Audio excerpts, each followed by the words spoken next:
Time for Media Watch. James Creedon is with us, revved up as usual. On January the 1st next year, the EU celebrates 10 years of the euro. James is asking, or will they? Go on, sir.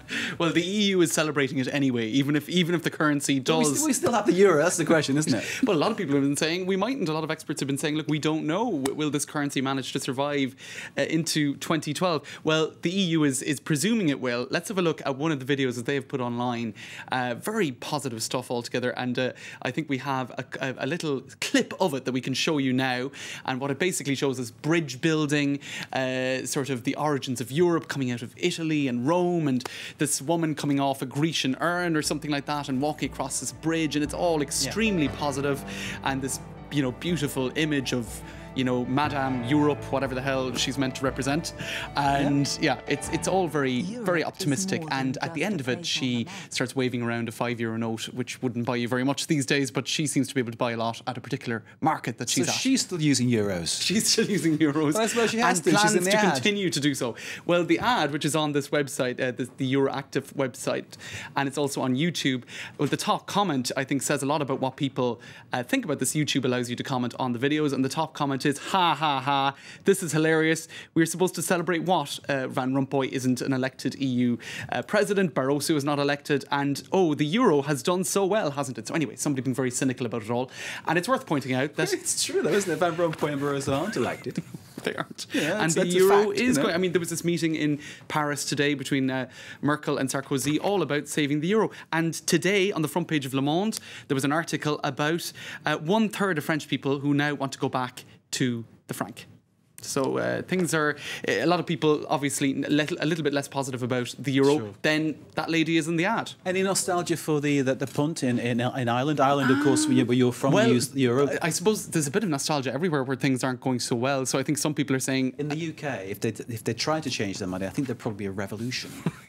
no chance of pulling the Brits into the euro at this stage. No chance at all. I think there'd be more chance of getting the Brits to say they were, you know, French than getting into the euro.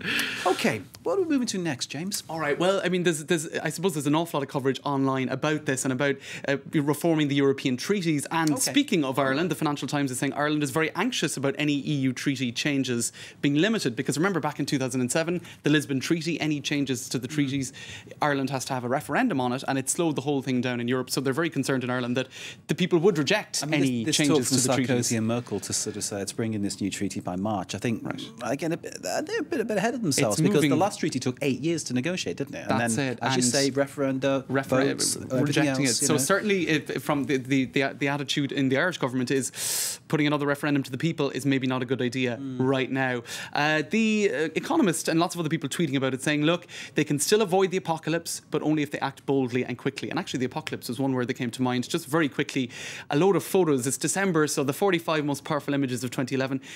I mean, just incredible pictures going back through the year. That was at 9/11, the memorial in New York. Sad, yeah. You had this whirlpool that was created off the Japanese coastline in March 11th after the tsunami. This picture here is before and after from a tornado in Missouri. I mean, just amazing pictures right down through the year. And this was of the London riots. That was a very, I suppose, a photo that captured a lady jumping from a burning building. And that brings us neatly to the next topic, because the Guardian newspaper in the UK they've conducted a study along with the London School of Economics into the riots in London over the summer, trying to find out what the causes were. And it's a very interesting study indeed. Reading the riots, there's going to be one article a day for the next 5 days about it. So just very quickly, Mark, what they said today. Remember, there was a lot of talk at the time about the use of Twitter and Facebook and how they were used to organise people. Well, actually, they're saying Twitter and Facebook really very marginal use in terms of organising the rioters. However, BlackBerry Messenger, that was used extensively, and that did organise a lot of people in terms of where they turned up in London and across the UK. They put people in jail for their use of Facebook at that time, didn't they? Right, they did. And I suppose what they're saying here is, look, it was more marginal than we thought at the time. Also, why did rioters take part? A lot of anger with the police was what they got, what was picked up.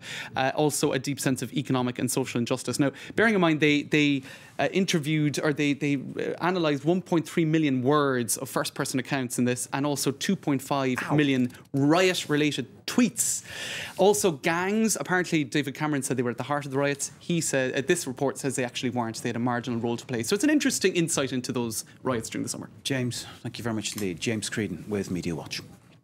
Stay with us. We've got more news, sport, culture, the whole shebang to come here live from Paris, including Spain dominating the shortlist for the Ballon d'Or. That's basically the World Footballer of the Year award. Scoreline: Barca 2, Real Madrid 1.